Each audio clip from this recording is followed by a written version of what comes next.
മാവേലിക്കരയിലെ കൃഷ്ണസ്വാമി ആറാടുന്നത് കക്കൂസ് മാലിന്യം നിറഞ്ഞ ജലത്തിൽ. കൊറ്റാർകാവിലെ വീടുകളിൽ നിന്നുള്ള കക്കൂസ് മാലിന്യം ഒഴുക്കുന്നത് കോട്ടത്തോട്ടിലേക്ക്. കൊറ്റാർകാവ് ഭാഗത്ത് കോട്ടത്തോട് കരകവിഞ്ഞ് വീടുകളിൽ മലിനജലം കയറി.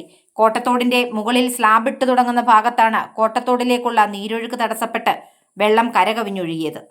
ഇത് പരിഹരിക്കാനായി കഴിഞ്ഞ ദിവസം അധികൃതർ സ്ഥലത്തെത്തിയെങ്കിലും പ്രശ്നം പൂർണ്ണമായി പരിഹരിക്കാൻ സാധിച്ചിട്ടില്ല.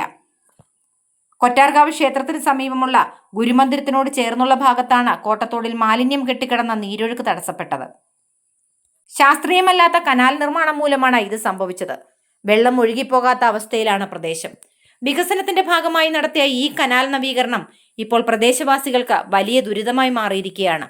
പ്രദേശമാകെ ദുർഗന്ധം പരന്നിരിക്കുകയാണ്. പഴയ പൈപ്പുകൾക്ക് മുകളിലൂടെയുള്ള നിർമ്മാണമാണ് ഇവിടെ പ്രതിസന്ധിക്ക് കാരണമായത്.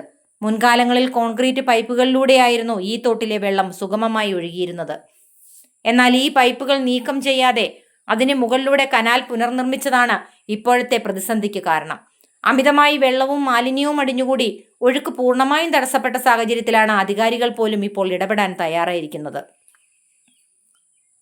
സംഭവം റിപ്പോർട്ട് ചെയ്യാനെത്തിയ 140 ന്യൂസ് സംഘത്തിന് കണ്ടെത്താനായത് ഞെട്ടിപ്പിക്കുന്ന കാഴ്ചകളും തിരിച്ചറിയാനായത് അമ്പരപ്പിക്കുന്ന ചില വസ്തുതകളുമാണ്. പ്രദേശത്തെ പല വീടുകളിലെയും കക്കൂസ് മാലിന്യ പൈപ്പുകൾ അടക്കം ഈ തോട്ടിലേക്കാണ് നേരിട്ട് തുറന്നുവിട്ടിരിക്കുന്നത്. ഈ ദൃശ്യങ്ങളിൽ കോട്ടത്തോടിലേക്ക് മാലിന്യം ഒഴുക്കിവിടുന്ന പൈപ്പുകൾ നിങ്ങൾക്ക് കാണാൻ സാധിക്കും. ഒഴുക്കില്ലാതെ കെട്ടിക്കിടക്കുന്ന ഈ മലിനജലത്തിൽ കൊതുകുകൾ മുട്ടയിട്ട് പെരുകുകയാണ്. കടുത്ത കൊതുകു ശല്യത്തിന് പുറമെ മാരകമായ പകർച്ചവ്യാധി ഭീതിയിലാണ് നാട്ടുകാർ. ഈ കക്കൂസ് മാലിന്യം നിറഞ്ഞ ജലം നഗരം മധ്യത്തിലൂടെ ഒഴുകിയെത്തുന്നത് അച്ചൻകോവിലാറ്റിലേക്കാണ്. കോട്ടത്തോടിന്റെ പതന മുഖത്തിന് തൊട്ടടുത്ത് നിന്നാണ് മാവേലിക്കര താലൂക്കിലെ ജനങ്ങൾക്ക് കുടിക്കുവാനുള്ള വെള്ളം ജലസേചന വകുപ്പ് പമ്പ് ചെയ്യുന്നത്. അതായത് കൊറ്റാർകാവിലെ ചില വീടുകളിൽ നിന്നുള്ള കക്കൂസ് മാലിന്യം ചെന്ന് വീഴുന്നിടത്തെ വെള്ളമാണ് മാവേലിക്കര നഗരവാസികൾ കുടിക്കുന്നത്.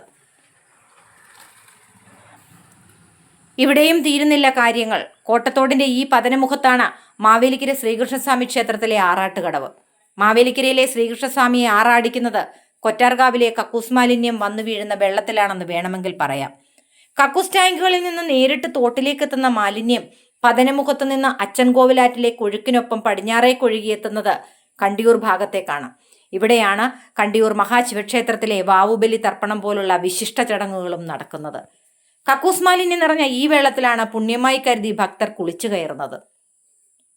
കോട്ടത്തോടിലെ മാലിന്യ പ്രശ്നത്തിന്റെ പേരിൽ ഏറെ രാഷ്ട്രീയ നേട്ടം ഉണ്ടാക്കിയ ചില നേതാക്കളുടെ പൊയ്മുഖങ്ങൾ ഇതോടൊപ്പം കാണാതെ പോകാൻ കഴിയില്ല. കോട്ടത്തോടിന്റെ പേരിൽ കണ്ണീരൊഴുക്കി നിരവധി സമരങ്ങൾ നടത്തിയിട്ടുള്ളവർ ഇവിടെയുണ്ട്. കൊറ്റാർകാവിൽ കോട്ടത്തോടിലേക്ക് മാലിന്യം തുറന്നുവിടുന്ന വീടുകൾക്ക് സമീപത്ത് താമസിച്ചിരുന്ന ഈ സമരനായകൻ ഇതൊന്നും കണ്ടിരുന്നില്ല എന്ന് വിശ്വസിക്കാനാവില്ല. മുൻകാല കൗൺസിലർ കൂടിയായ ഈ നേതാവ് സ്വന്തം വാർഡിലെ വീടുകളിൽ നിന്നും കോട്ടത്തോട്ടിലേക്ക് മാലിന്യം ഒഴുക്കിയത് അറിഞ്ഞില്ല എന്നും പറയാൻ കഴിയില്ല. മുൻപ് നടത്തിയ സമരങ്ങളെല്ലാം വെറും പ്രഹസനമായിരുന്നു എന്ന ഈ അവസരത്തിൽ പറയാതെ വയ്യ. ജനങ്ങളുടെ കണ്ണിൽ പൊടിയിടാൻ മാത്രമായിരുന്നു ആ സമരങ്ങളെന്ന് വേണം കരുതാൻ.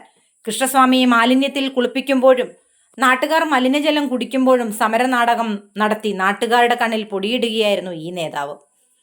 കോട്ടത്തോടിലേക്ക് കക്കൂസ് മാലിന്യം തുറന്നുവിടുന്ന വിഷയത്തിൽ നഗരസഭയും ആരോഗ്യവകുപ്പും യുദ്ധകാലാടിസ്ഥാനത്തിൽ ഇടപെടണമെന്നാണ് 140 ന്യൂസ് മുന്നോട്ട് വെക്കുന്ന ആവശ്യം. നാം കുടിക്കുന്ന വെള്ളത്തിലേക്ക് കക്കൂസ് മാലിന്യം തുറന്നുവിടുകയും മാവേലിക്കര ശ്രീകൃഷ്ണസ്വാമിയെ ആറാടിക്കുന്ന ജലം മലിനമാക്കുകയും ചെയ്തവരെയും അതിന് കൂട്ടുനിന്നവരെയും ജനകീയ വിചാരണ ചെയ്യണം. ഒരിക്കലെങ്കിലും മാവേലിക്കര എത്താനും ഇവിടെ നിന്ന് ഒരു ഗ്ലാസ് വെള്ളം കുടിക്കാനും സാഹചര്യമുള്ളവരും മാവേലിക്കര നഗരവാസികളും ഈ വീഡിയോ പരമാവധി ഷെയർ ചെയ്യുകയും അധികാരികളുടെ കണ്ണു തുറപ്പിക്കുകയും വേണം. ഒപ്പം ഈ വിഷയത്തിൽ നിങ്ങൾക്കുള്ള പ്രതികരണങ്ങളും കമന്റ് ബോക്സിൽ കുറിക്കണം.